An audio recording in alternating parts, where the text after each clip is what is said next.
Geneva and speak to correspondent John Zarakostas, who will be covering the talks for us on France 24. John, we just heard Staffan de Mistura there, sounding rather unoptimistic there, and also talking about spoilers disrupting this process. What might he be referring to there?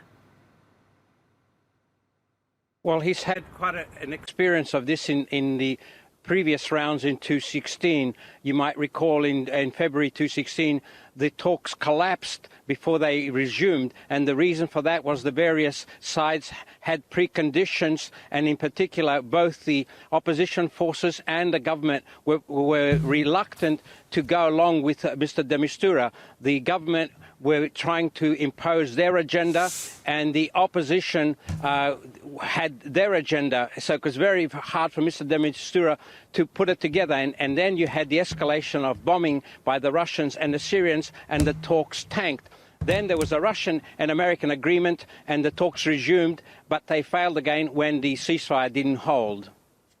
Indeed, it has been a very rocky ride even to this point. Last time around, the two sides were physically in separate rooms with messengers passing between them. For today, there's a push from the opposition side for them to meet face to face. So we can listen to one of the leading opposition members talking about that.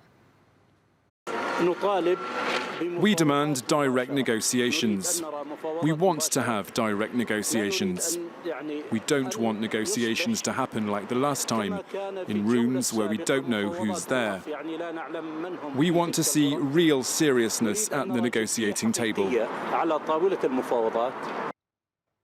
Well, John, a pretty clear message of intentions there. Can you tell us what is different this time to when the last round of talks took place? It's a very radically different situation. As the Special Envoy, Mr. de Mistura, mentioned in yesterday's press conference, 2017 is different from a geopolitical, military and general point of view. Very different, he specified, compared to 2016.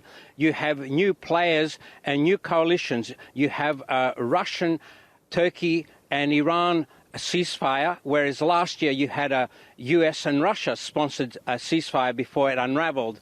And the Russians and the Turks have been holding the ceasefire with their various sides that they back on the ground. What is also different is, and we don't know yet, how the new Trump administration will come into these talks.